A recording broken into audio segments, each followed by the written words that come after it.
mean, we were just talking about the fact we're trainers. There's nothing that's worse than hearing silence while people are switching over their actual slideshow presentation. Mike actually had a slight stroke and forgot to introduce me as the head of special interest group. That was by design. I figured it might be. We knew that the medication you were on. One thing I would like to ask, we have some of, as he was kind enough to say, some of the best SIG leaders. We actually have one we forgot, Rhonda, who is the SIG leader for the publishing group. But the challenge that we have with the publishing group is that Rhonda, unfortunately, is leaving to take a fantastic job in Virginia. So we are looking for anybody that might love publishing to be able to step up and be a SIG leader for that group. And as part of our succession group, if anyone's interested in any of the SIGs that we advertise, please talk to me before you leave tonight. They are truly wonderful. They are the heart and soul of this chapter, and if you haven't been to one, please come out and attend. They are the best times. And, ultimately from that perspective, I will now actually hand it over to the speaker. So, thanks for being here. All right. Okay, there you go. All right, well, I'm Tom Kuhlmann, and unfortunately, you're going to see the back of me most of you. And what I wanted to do was talk a little about communities of practice and kind of give you a background, some background of what I do and kind of where that fits in there. So the first thing, how many people were blog readers? All right, so quite a few of you. Thanks for reading. Keeps my kids loaded with Legos and all that. So as long as I'm successful, they're happy. Is there a way to turn the volume down on this a little bit? I'll get that happen. The other thing is how many people are Articulate users that are in the Articulate user community? All right, so some of you, not a lot. Let me kind of show you what we do, and kind of because it fits into what I do. It fits into what I do with the presentation here. So the Articulate community, we actually made a few changes a few months ago. We used to have about 200,000 people signed up in the community. So you take all the Russian spammers and stuff out of that, it probably works down to about 10,000. So we've got, so probably out of the 200,000 registered people in there, you probably have, maybe 100, 150,000 people that at one time had gone to the community and signed up. Now, not all of them obviously post, but so we have about 200,000 registered accounts in there. We just made a switch over, maybe a couple months ago, to what we call the e-learning heroes, which is the site you see up there. And so we really took a big chance because we couldn't port everything over to the new community. So it was kind of like just, we're starting from scratch and everything in the old community is gone and all this, it's all archived for those who wanted to go back. But the old community is old and this is a new community, so we're kind of starting from scratch and hopefully we learned something in the process to actually get back up to where we were at before that. So there's an interesting transition, so I'll talk a little about that as kind of a challenge when you're working with the communities. But one of the things, if you're, who does e-learning in here? Who's doing the e-learning? So if you're not in the community, even if you're not an Articulate user, there's a couple of neat things in there. So if you're an Articulate user, there's product tutorials and all the help that you'd expect in the community. But if you're not an Articulate user, we kind of divided the community in two parts. So one of the things I did was, I was thinking, I get all these questions, but most of the times, they're asking questions in the community about the products, but what they're really asking is how to do something that's really more about e-learning and really isn't product specific. But the problem is all those questions get wrapped up in the actual product stuff. So I wanted to sort those out. So we actually have like a two-pronged approach to the community.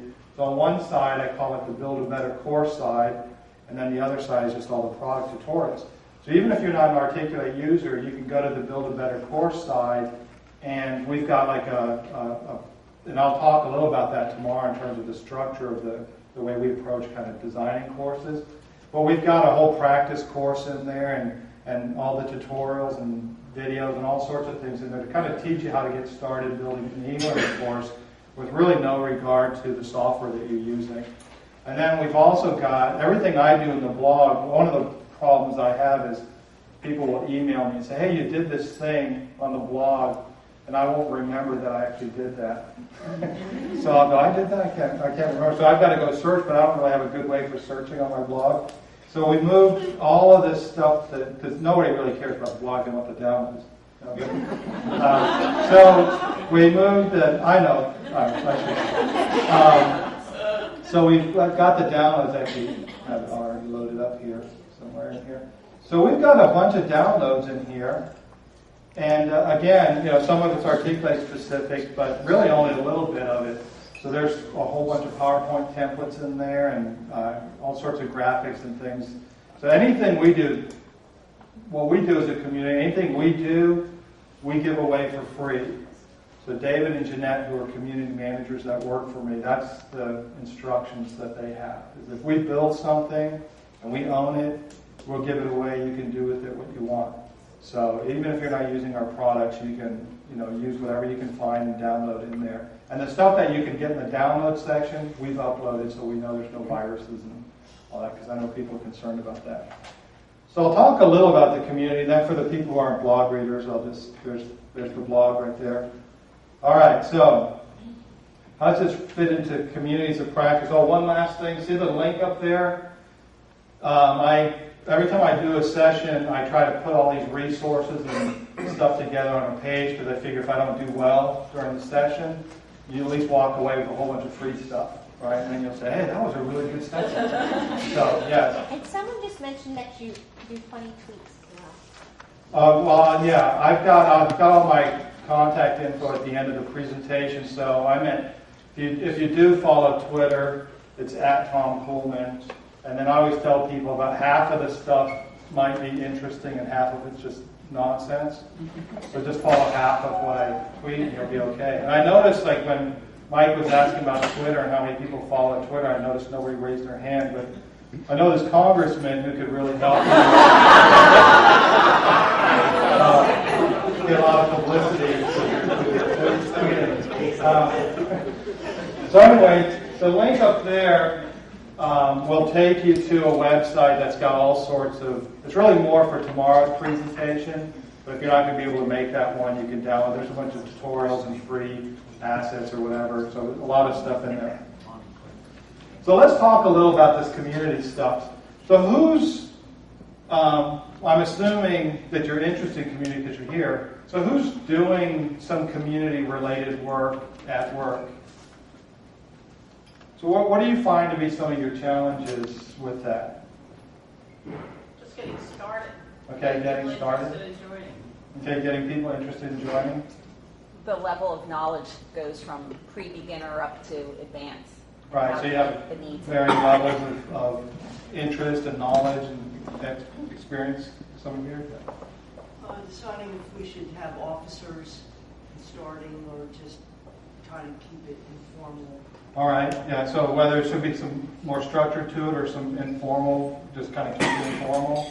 Yeah, engagement's the number one thing, getting away from the trainer-trainee dynamic to a peer-to-peer collaborative community. Right, so that's good because those are kind of some of the things we'll talk about and kind of meet some of the challenges. One of the things, I'll kind of tell you how I kind of got into this.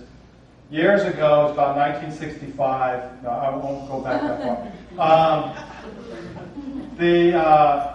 It was a few years back. I was working. I did all this multimedia support for this healthcare group, and I would take Training magazine. Because we were just actually talking about this. I'd have to render the 35 millimeter slides. So back then you had your PowerPoint stuff, and you could actually publish that to a 35 millimeter slide, and then you have to get those developed, and you put them in the carousel and do all that stuff. And that was pretty fancy stuff because you had PowerPoint at that point. You could do some neat transitions with the slides and all that. So it took a long time to actually take the slides and then convert those to film. So I would just sit there and I was reading Training magazine. I worked for an education group. And I found that I was actually more interested in the training part than the multimedia part, which is kind of funny because I'm in e-learning now. That's because everywhere I've gone, nobody cared about the technical stuff, so I always kind of got shoved in the technical corner. But there was one issue of Training Magazine. It was when Etienne Wenger, who wrote the Communities of Practice book, it was right before that book came out. He started kind of talking about communities. He had these really neat stories about how these collaborative environments, this was all before social media and all that, all these collaborative environments could work. And one of the examples is they had this company that they like purchased 3 or 4 companies at one time, and they tried to bring all these product groups together, and then they had to do the customer support for them. So they connected with the training group, and the training group said, well, it's going to take a year to train all these people on all these products and all that. And they were like, well, we don't have a year. We've got like a week. And this was before rap humor. So what Etienne Wenger's group said is, well, why don't we just take a person from each knowledge base and kind of just put them in an environment together, like a little cubicle area, and then we don't really train them. And they just kind of hang out together and they answer questions. And if you get a call on a product you don't know, you connect, you put the person on hold, which, call centers really don't mind, right? Put the person on hold, and then you go and discuss that with the person who's knowledgeable, and then that's how you're going to learn, and then you're able to answer the question. And they actually found, when they started to pilot that it actually worked really well, and everybody was pretty much up and running in just a couple of months. Then that company decided not to go that route and redid the training. But that was really fascinating to me, so I thought, that's what I want to do. I want to do more of this community type stuff. And that's where, at that point, I said, I'm going to go to school and change up my focus on everything. So I went back to, I guess it was Career Builders or Monster Dog, whatever it was, OC